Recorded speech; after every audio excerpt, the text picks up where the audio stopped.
Hello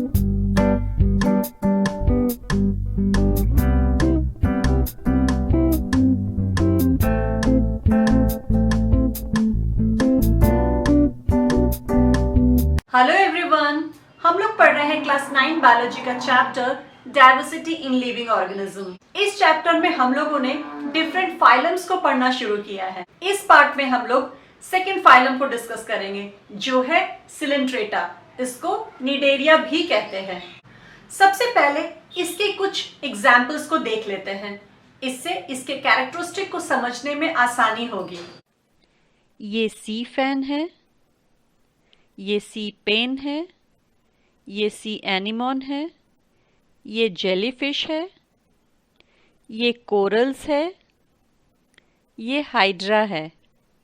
चूंकि Coelenterata Porifera के बाद इवॉल्व हुआ है, इसीलिए ये उससे थोड़ा ज्यादा इवॉल्व्ड एंड कॉम्प्लेक्स है। निडेरियंस जो है वो मोस्टली मरीन होते हैं, कुछ फ्रेश वाटर होते हैं, और एग्जाम्पल है उसका हाइड्रा।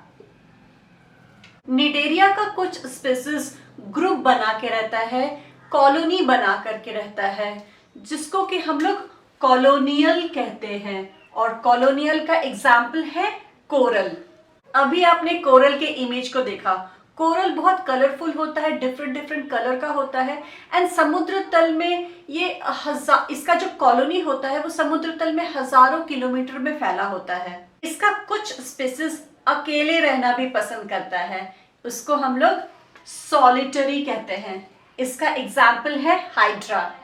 निडेरियंस का बॉडी सॉफ्ट होता है, लेकिन बॉडी सरफेस पे कैल्शियम एंड मिनरल्स के डिपोजिशन की वजह से ये हार्ड हो जाता है। अभी आपने निडेरियंस के एग्जाम्पल को देखा। एग्जाम्पल्स को देख के पता चल ही गया होगा कि इनमें जो बॉडी सिमेट्री होता है वो रेडियल होता है। निडेरिया पॉरीफेरा से ज्यादा इवॉल्व है, इसीलिए इसमें टिश्यू लेवल ऑफ ऑर्गेनाइजेशन पाया जाता है।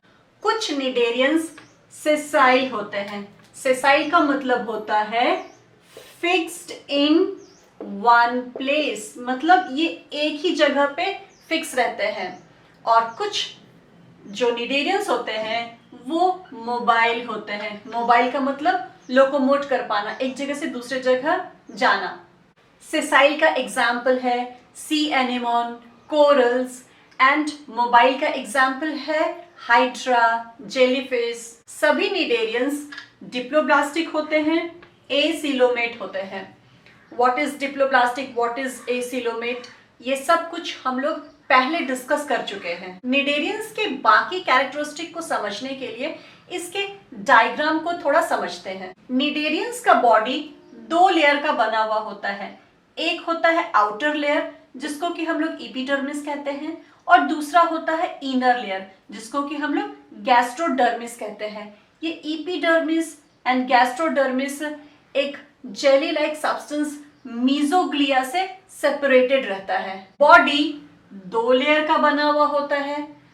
आउटर लेयर को एपिडर्मिस कहते हैं, इनर लेयर को गैस्ट्रोडर्मिस कहते हैं, एंड ये एपिडर्मिस एंड गैस्ट्रोडर्मिस मीजोग्लिया से सेपरेटेड रहता है। बॉडी के बीचों बीच एक सिंगल लार्ज कैविटी पाया जाता है, जिसको कि हम लोग गैस्ट्रोवैस्कुलर कैविटी कहते हैं। ये कैविटी डाइजेशन का काम करता है। डाइजेशन का काम मतलब आप कह सकते हो कि ये इंटेस्टाइन का काम करता है। इंटेस्टाइन को एंटेरॉन भी कहते हैं। कैविटी को सील कहते हैं। दैट मीन्स इस सील को कैविटी कहते हैं और इंटेस्टाइन को एंटेरॉन भी कहते हैं। इंटेस्टाइन। इसीलिए इस गैस्ट्रोवैस्कुलर कैविटी को सिलेंट्रॉन भी कहते हैं। प्रेजेंस ऑफ सिलेंट्रॉन की वजह से इस फाइलम का नाम सिलेंट्रेटा पड़ा। इस कैविटी का सिर्फ और सिर्फ एक ओपनिंग होता है, जिसको कि माउथ कहते हैं। ये माउथ ही इनलेट का भी काम करता है एंड आउटलेट का भी काम करता है। इस माउथ के चारों तरफ लॉन्ग लेग लाइक स्ट्रक्चर होता है जिसको कि हम टेंटिकल्स कहते हैं। इनके बॉडी के बीचों बीच गैस्ट्रोवैस्कुलर कैविटी होता है। गैस्ट्रोवैस्कुलर कैविटी को सिलेंट्रॉन भी कहते हैं। ये जो सिलेंट्रॉन है ये इंटेस्टाइन का काम करता है। इस सिलेंट्रॉन की वजह से इस फाइलम का नाम सिलेंट्रेटा पड़ा। इस कैविटी का सिर्फ और सिर्फ एक ओपनिंग होता है जिसको कि माउथ कहते हैं। माउथ के चारों तरफ टेंटिकल्स पाया जाता है। क्या पाया जाता है? टेंटिकल्स पाया जाता है। टेंटिकल्स के वजह से ही निडेरियंस मूव कर पाते हैं और अपने एनवायरनमेंट को सेंस कर पाते हैं। टेंटिकल्स में छोटे छोटे सेल्स पाए जाते हैं जिनको कि स्टिंगिंग सेल कहते हैं। स्टिंगिंग का मतलब होता है डंक मारना। स्टिंगिंग सेल का दूसरा नाम नीडोसाइट भी होता है। इस नीडोसाइट की वजह से इस फाइलम का नाम निडेरिया पड़ा। निडेरियंस इस नीडोसाइट की हेल्प से ही अपने फूड, अपने प्रे में जहर इंजेक्ट कर पाते हैं, उनको पैरालाइज कर पाते हैं ताकि वो उनको पकड़ करके खा सके। टेंटिकल्स बॉडी को मूव करने में हेल्प करता है और एनवायरनमेंट को सेंस करने में हेल्प करता है।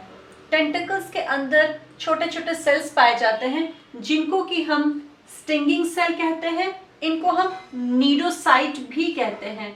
इस नीडोसाइट की वजह से इस फाइलम का नाम निडेरिया पड़ा। नीडोसाइट हेल्प करता है अपने प्रे को वेनम इंजेक्ट करके पैरालाइज करने में।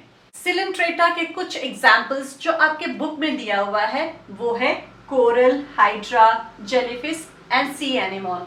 सिलेंट्रेटा में इतना ही। अभी तक हमने जो भी सीखा है उसको रिवाइज कर लेते हैं। सिलेंट्रेटा में पाए जाने वाले सभी ऑर्गेनिज्म एक्वेटिक होते हैं, मोस्टली मरीन होते हैं, लेकिन हाइड्रा जो है वो फ्रेश वाटर होता है। ये या तो कॉलोनीज में रहना पसंद करते हैं या फिर अकेले रहना पसंद करते हैं। इनकी बॉडी रेडियली सिमेट्रिकल होती है। इनमें टिश्यू लेवल ऑफ ऑर्गेनाइजेशन पाया जाता है। ये या तो सेसाइल होते हैं या फिर मोटाइल होते हैं।